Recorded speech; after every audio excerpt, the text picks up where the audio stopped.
मालिकेच्या आजच्या भागामध्ये आपण पाहत आहोत की आता संध्याकाळची वेळ असते आणि सगळेजण डायनिंग टेबलवरती जेवायला बसलेले असतात. प्रीतम आलेला असतो आणि प्रीतम आदित्यला आवाज देत असतो, अरे दादा कुठेस तू, ये ना लवकर, पटकन चल, पटकन जेवायचे, भूक नाही का लागली. तेवढ्यातच आदित्य तिथे येतो. आता समोर जेवणाचं एवढं सुंदर आणि छान असं ताट पाहिल्यानंतर आदित्यला खूप आनंद होतो. आदित्य खात असतो घारगे बनवलेले. आता हे घारगे कोणी बनवले हे तर आपल्या सर्वांना माहिती आहे. आदित्य एक घास खातो आणि त्याला लगेच कळतं की हे घारगे त्याच्या आईने म्हणजेच अहिल्याने बनवलेले आहेत. प्रीतम म्हणत असतो, वाव, कसले मस्त घारगे झालेले आहेत ना. खरंच आज ना इकडे सावित्री आत्याने खूपच छान घारगे बनवले आहेत. तेव्हा लगेच आता इकडे आदित्य म्हणत असतो, नाही नाही प्रीतम, तुझा काहीतरी गैरसमज होतोय. हे बघ, हे जे काही घारगे आहेत ना ते इकडे सावित्री आत्याने नाही बनवले. ह्या घारग्याची चव आईच्या हातची आहे. अरे नाही, असं काय करतोयस? हो, कारण हे जे काही घारगे आहेत ना ते आईनेच बनवले आहेत. पण खरंच हां, थँक्यू. आज प्रिया, मी तुझ्याकडे मला घारगे खाण्याची इच्छा बोलून दाखवली आणि मला ते घारगे मिळाले सुद्धा. खरंच थँक्यू. आता दामिनीला हा सगळा प्रकार काय चाललाय, हे सगळं काय आहे हे अजिबात कळत नसतं आणि ती विचार करत असते की नेमकं हे सगळं काय आहे, नेमकं कशाबद्दल हे लोक बोलत आहेत हे तर तिला अजिबात कळत नसतं. त्याचबरोबर आपण पाहतो की इकडे आता श्रीकांत म्हणत असतात, अरे वा आदित्य, तुला तुला घारगे खायचे होते, ही तर खूपच छान अशी गोष्ट झालेली आहे. हो बाबा, खरंच सांगतोय, मला घारगे खायचं होते. मी ऑफिसवरून आलो त्यावेळेस प्रियाकडे बोललो आणि बघा ना, आत्ता मला माझ्यासमोर घारगे आहेत. आई, खरंच तू माझ्यासाठी घारगे बनवलेस ना, मला खूप आनंद झालाय, असं म्हणून तो अगदी पोटभर जेवायला लागलेला असतो. आता दुसऱ्या बाजूला आपण पाहतो प्रिया खोलीत गेलेली असते. तेवढ्यातच प्रीतम तिथे येतो. आता दोघे जण सुद्धा त्याच्या जेवणाबद्दल चर्चा करत असतात. प्रिया म्हणत असते, बरं झालं प्रीतम, मला तर खरंच खूप भीती वाटली होती बरं का एका पॉईंटला. म्हणजे मला असं वाटलं की आता आई जेवणाच्या ताटावरून उठून जातील की काय, किंवा मला सर्वांसमोर ओरडतील की काय, ह्याच गोष्टीची मला खूप भीती वाटत होती. पण खरं सांगू का, ते आपले आदित्य दादा पोटभर जेवले ना, त्यामध्येच मला खूप आनंद आहे. आणि जरी तिथे मला त्या आई ओरडल्या असत्या ना तरीसुद्धा आदित्य दादांसाठी मी त्यांचा ओरडासुद्धा खाल्ला असता. पण आई मला ओरडल्या नाही ना, आणि त्याचबरोबर दादाला पोटभर जेवायला मिळालं ह्यात आनंद आहे. तेवढ्यातच आता इकडे अहिल्या आलेली असते आणि प्रिया आणि प्रीतमचं बोलणं ऐकलेलं असतं. प्रिया प्रीतमचं बोलणं ऐकल्याबरोबर आपण पाहतो की आता लगेचच अहिल्या म्हणत असते, प्रत्येक वेळीच हे असं होईल हे शक्य नाही आहे. पुन्हा प्रिया अशी घोडचूक करायला जाऊ नकोस. त्या मुलाला इथे मी माझा मुलगा अजिबात मानत नाही. आणि त्याहूनही सगळ्यात महत्त्वाची गोष्ट म्हणजे की पुन्हा हे अतिचं डोकं चालवायला जाऊ नकोस, समजलं तुला? पुन्हा हे असले उद्योग करायला प्रिया अजिबात तू जाऊ नकोस, असं सुद्धा इथे आता जी आपली अहिल्या आहे ती इथे बोललेली असते. आणि प्रत्येक वेळी मी तुला ओरडणार नाही, प्रत्येक वेळी मी तुला काही बोलणार नाही, ह्या सगळ्या गोष्टी अशा अजिबात होणार नाहीत, समजलं तुला? आणि काय रे प्रीतम, तुला ते टेंडर भरायला लावलं होतं, ते टेंडर तू भरलंस का? त्या टेंडरचं काम कुठंपर्यंत आलंय? तेवढ्यातच प्रीतम म्हणत असतो, हो आई, मी ते टेंडर भरलेलं आहे. हां चालेल, बरं झालं भरून घेतलंस, कारण उद्याचीच शेवटची तारीख आहे, असं म्हणून ती तिथून निघून गेलेली असते. त्याचबरोबर आपण पाहतो की आता प्रिया पुन्हा म्हणायला लागलेलं असते, मला तर आता खूप भीती वाटली होती. आत्तासुद्धा आई बघितलंस ना किती कमी ओरडल्या माझ्यावर. खरंच मला ना खरंच खूप आनंद झाला आहे. पण इकडे मात्र प्रीतमला आता खूपच जास्त टेन्शन आलेलं असतं. तो विचार करत असतो, बाप रे, हे सगळं काय आहे? मी तर टेंडर अजूनसुद्धा भरलं नाही, आजचीच शेवटची तारीख आहे. मग आत्ता जर आईला मी हे सगळ्या गोष्टी सांगायला गेलो असतो तर मग काय झालं असतं? नाही नाही नाही नाही, काही करून मला आता त्या वॉटर सप्लायर्सच्या माणसाला, मालकाला भेटावंच लागणार आहे, कारण ते टेंडर भरणं आणि भरून घेणं खूप जास्त गरजेचं आहे. मी अजिबात ह्या सगळ्या गोष्टी इथे इग्नोर करू शकत नाही. नाही, काही जरी झालं ना तरी मला ह्या सगळ्या गोष्टीचा इथे विचार करावाच लागणार आहे, असं प्रीतम बोलतो. आणि त्याचबरोबर इकडे प्रिया मात्र तिच्याच आनंदात असते. तो विचार करतो, मी आत्ता इथे अजिबात थांबू शकत नाही. मला असं वाटतंय की मी ताबडतोब गेलं पाहिजे आणि ताबडतोब जाऊन त्या टेंडरबद्दल सगळी काही चौकशी आणि सगळ्या काही गोष्टी ते केल्या पाहिजे. मला ताबडतोब ते टेंडर भरलंच गेलं पाहिजे, असा इथे तो बोलत असतो. आता दुसऱ्या बाजूला आपण पाहतो की इकडे दुसऱ्या बाजूला जो काही आदित्य आहे तो आदित्य त्याच्या बॉसला भेटायला गेलेला असतो. त्याच्या बॉसला भेटायला गेल्यानंतर इकडे त्याचे बॉस म्हणत असतात, अरे आदित्य, हे टेंडर भरलंस का तू? हो सर, मी ते टेंडर कालच भरलंय आणि सबमिटसुद्धा केलंय. काय झालं, तुम्ही असे का बोलताय?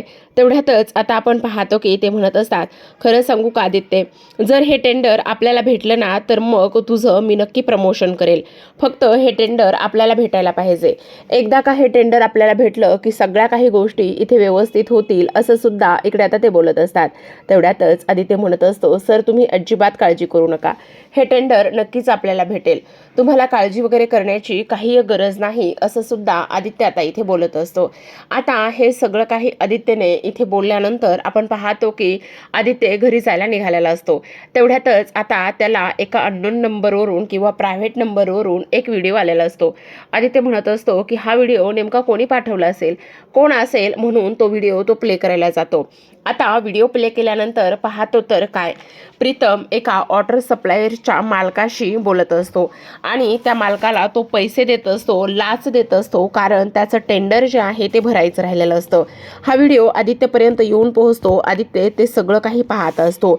आदित्य तर एका पॉइंटला चकितच होतो आणि म्हणत असतो, इकडे प्रीतम काय करतोय, म्हणजे हा त्या वॉटर सप्लायरच्या ऑफिसमध्ये काय करतोय आणि त्या मालकासोबत काय करतोय, हा हात मिळवणी करतोय, हा वेडा आहे का, हा डोक्यावर पडला आहे का, आणि ह्याचा हा असा व्हिडिओ व्हायरल झाला आहे, म्हणजे नेमकं काय आहे, हे किती चुकीचं आहे. चुकीचं तर असे नका, पण सगळ्यात महत्त्वाची गोष्ट हे असं व्हायला नकोय असा सुद्धा इथे तो विचार करत असतो. त्याचबरोबर आपण पाहतो आदित्य धावतच त्या घरी निघालेला असतो. आता धावतच घरी आल्यानंतर तो ताबडतोब इकडे प्रीतमकडे जातो आणि प्रीतमकडे गेल्यानंतर त्याला म्हणत असतो, प्रीतम तू काय करतोयस? तेव्हा तो म्हणत असतो, का काय झालेलं आहे दादा, असा एवढा का रडत ओरडत आलेला आहेस? तेव्हा तो म्हणत असतो, अरे तू टेंडर भरलंयस? हो मी टेंडर भरलंय, पण तू काय एवढा रागराग करतोयस, तू काय एवढा माझ्यावर चिडतोयस, मी काय अशी काय चुकीचं केलेलं आहे? असं इकडे बोलल्यानंतर तो म्हणत असतो, अरे डोक्यावर पडलायस का, हा बघ व्हिडिओ, हा व्हिडिओ तुझा व्हायरल झालाय आणि त्याहूनही सगळ्यात महत्त्वाचं म्हणजे हा व्हिडिओ एका प्रायव्हेट नंबरवरून मला आलेला आहे. तू वॉटर सप्लायरच्या ऑफिसमध्ये गेला होतास आणि त्यांना पैसे देतानाचा हा व्हिडिओ आहे, असं आदित्य प्रीतमला म्हणत असतो. तेव्हा प्रीतम चकितच होतो. तो म्हणत असतो, हे सगळं काय आहे, मला ह्या सगळ्या गोष्टी अजिबात माहिती नाही आहेत किंवा ह्या सगळ्या गोष्टी मला माहिती नाहीत किंवा मला कळल्यासुद्धा नाही की हे सगळं काय आहे. त्यावर तो म्हणत असतो, अरे मूर्खा, डोक्यावर पडला आहेस का तू? हा जर व्हिडिओ इकडे व्हायरल झाला, मीडियावाल्यांपर्यंत पोहोचला, तर मग इथे तुला अटक होऊ शकते.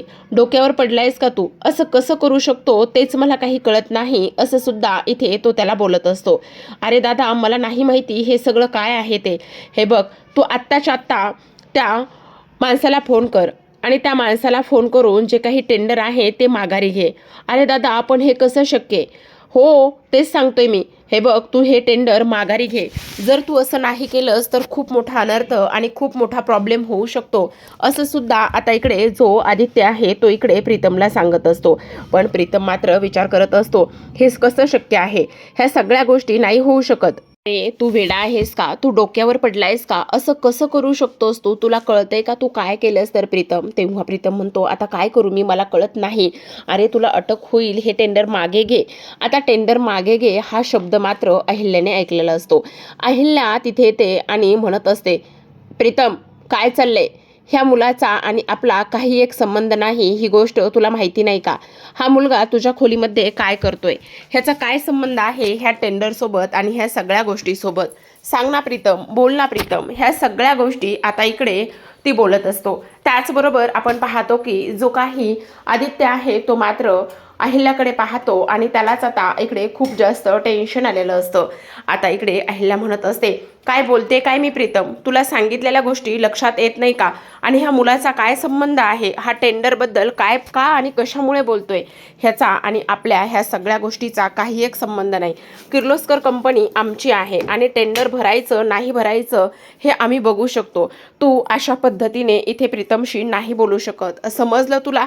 आता अहिल्या खूप चिडलेली असते, कारण अहिल्याने काही मोजके शब्दच ऐकलेले असतात आणि त्यामुळे मात्र ती खूप चिडलेली असते. आता काही जरी झालं तरी सुद्धा ते अहिल्या ह्या सगळ्या गोष्टी सांगत असताना आदित्य गप्प बसतो. इकडे तो म्हणत असतो, अगं आई प्लीज प्लीज इकडे तू एकदा ऐकून तरी घे ना, हे सगळं काय होतंय तर. पण अहिल्या म्हणत असते, नाही मला कोणाचं आणि काहीच ऐकायचं नाही. काही जरी झालं तरी सुद्धा हे टेंडर आम्ही भरलं आहे आणि ते टेंडर त्याच पद्धतीने राहणार आहे असं सुद्धा इकडे आता ती बोलत असते. तर आता आपण पाहतो की प्रीतम खूप टेन्शनमध्ये आलेला असतो. तर आता दुसऱ्या बाजूला आदित्य खोलीमध्ये जातो आणि आदित्य खोलीमध्ये गेल्यानंतर तो खूप टेन्शनमध्ये आलेला असतो. तो म्हणत असतो, आई मी तुला कसं आणि कशा पद्धतीने समजावून सांगू तेच कळत नाही. काय करावं ग आई हेच कळत नसतं त्याला. त्याचबरोबर आपण पाहतो की इकडे तो म्हणत असतो, यार पारू तू सुद्धा नाही आहेस इथे. तू जर असतीस ना तर बऱ्याच गोष्टी फरक पडला असता. कारण तुला एक गोष्ट सांगू का, आज तुझी मला सगळ्यात गरज आहे आणि तू कधी येतेस तेच मला कळत नाही असं सुद्धा इथे आता तो बोलत असतो. त्याचबरोबर आपण पाहतो हे सगळं काही होत असताना आदित्यला पुन्हा एका प्रायव्हेट नंबरवरून कॉल आलेला असतो. आता आदित्य म्हणत असतो, हा मला प्रायव्हेट नंबरवरून फोन कोणाचा आला आहे काहीच कळत नाही. नेमकं कोण बोलत असेल ह्या गोष्टी त्याला अजिबात कळत नसतात. तो बोलायला जात असतो पण आता तिकडून बोलणारी व्यक्ती म्हणत असते, काय मग आदित्य किर्लोस्कर भावाला समजावलं की नाही, भावाला समजावून सांगितलं की नाही की इकडे हे टेंडर जे आहे ते इथे कशा पद्धतीने भरले काय केलंय, म्हणजे म्हणजे तुम्हाला असं वाटतंय का की इकडे हे टेंडर तुमच्या भावाने म्हणजे प्रीतम किर्लोस्करने भरलेला आहे तर त्यांना जेलमध्ये जावं लागेल की नाही, सांगा ना बोला ना काय वाटतंय तुम्हाला असं सुद्धा आता इकडे तो बोलत असतो. आदित्य म्हणत असतो, एक मिनिट तुम्ही कोण बोलताय, कशाबद्दल बोलताय मला काहीच कळत नाही. हे बघा तुम्ही असं नका बोलू. त्यावर समोरून बोलणारी व्यक्ती म्हणत असते, हो का तो व्हिडिओ आतापर्यंत तुझ्यापर्यंत पोहोचलाच असेल ना, आणि तुझ्यापर्यंत पोहोचला असेल म्हणजे सगळं काही तुला समजलंच असेल ना. तो व्हिडिओ जर इकडे पोलिसामध्ये गेला तर मग तुझ्या भावाचं काय होणार आहे हे मात्र तुला इथे कळणार नाही का.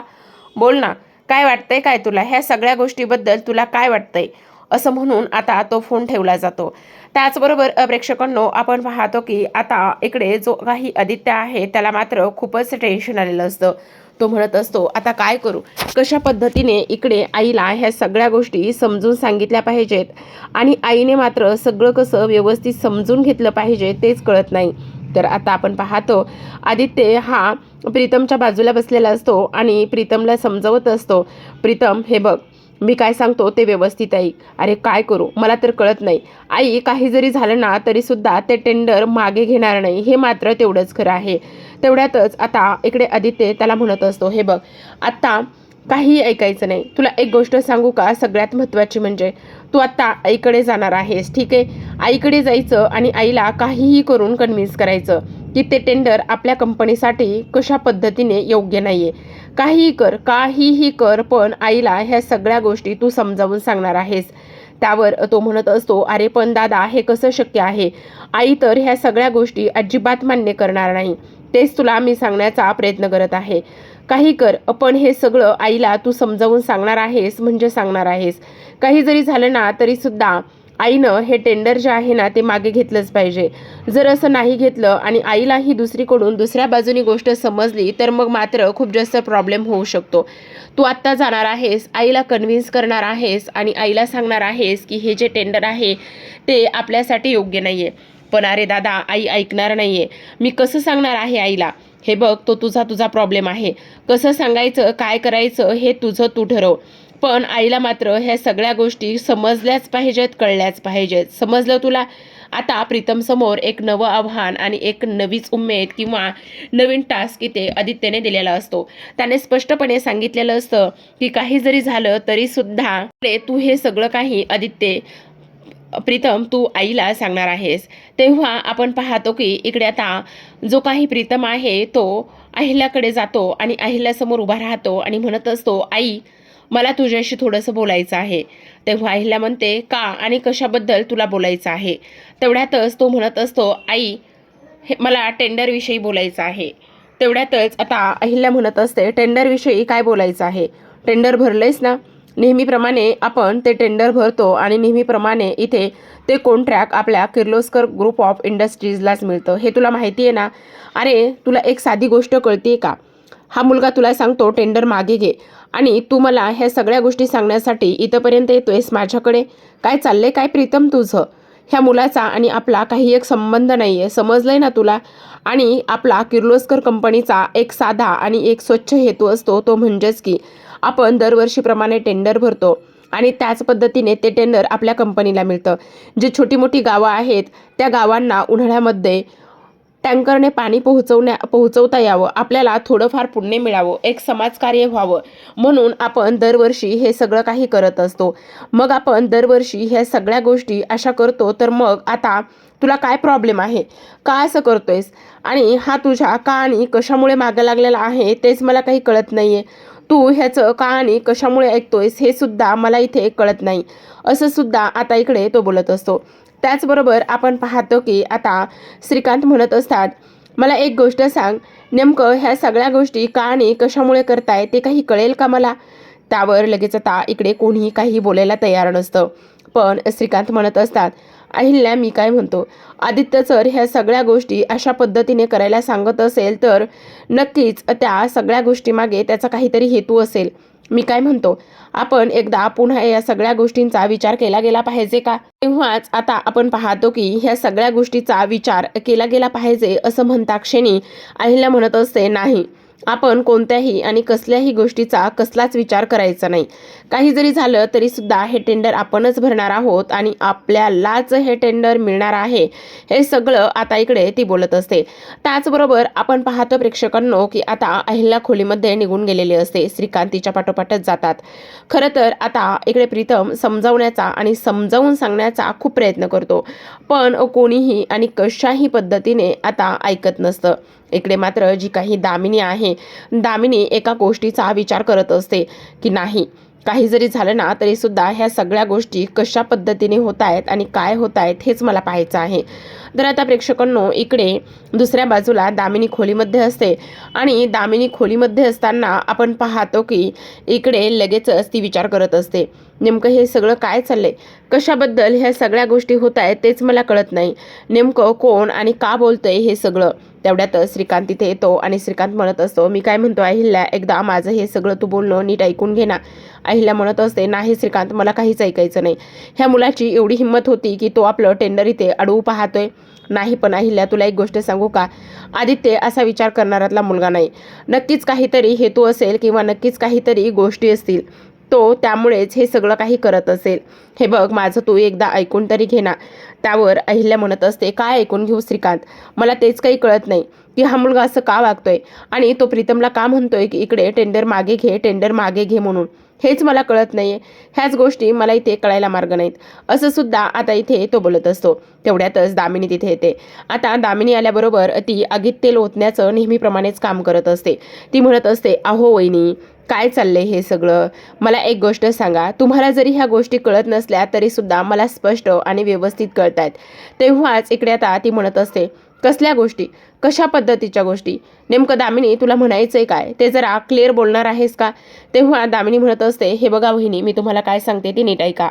आता आदित्य एका कंपनीमध्ये काम करतो आणि आदित्य एका कंपनीमध्ये काम करत असल्या कारणाने इकडे तुमच्या एक गोष्ट लक्षात येते का, तो ज्या कंपनीमध्ये काम करतोय त्या कंपनीमध्ये सुद्धा इथे टेंडर भरलंच असेल ना.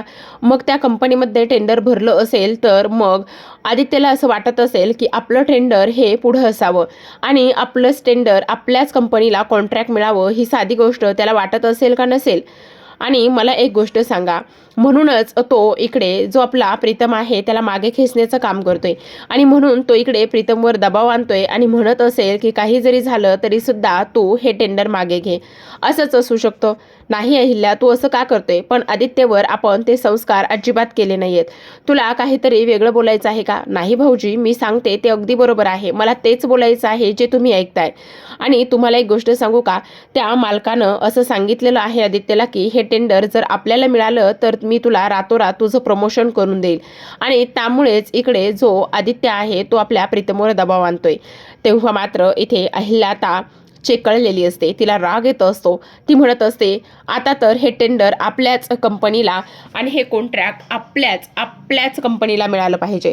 काही जरी झालं ना तरी सुद्धा हे टेंडर आपल्यालाच मिळालं पाहिजे असा इकडे ती विचार करत असते. काही हो, पण हे कॉन्ट्रॅक्ट आपल्या किर्लोस्कर ग्रुप ऑफ कंपनीलाच मिळणार याची आता ती पूर्ण तयारी करत असते. दामिनीने मात्र बरोबर आगीत तेल ओतलेलं असतं, आग लावलेली असते आणि बाजूला झालेली असते. तर प्रेक्षकांनो, अशाच नवनवीन डेली मालिकांचे अपडेट्स आणि रिव्ह्यू जाणून घ्यायचे असतील, पाहायचे असतील तर नक्की चॅनलला सबस्क्राईब करा. भेटूयात पुन्हा एका अशाच इंटरेस्टिंग अशा एपिसोड सोबत. तोपर्यंत पाहत रहा पारू.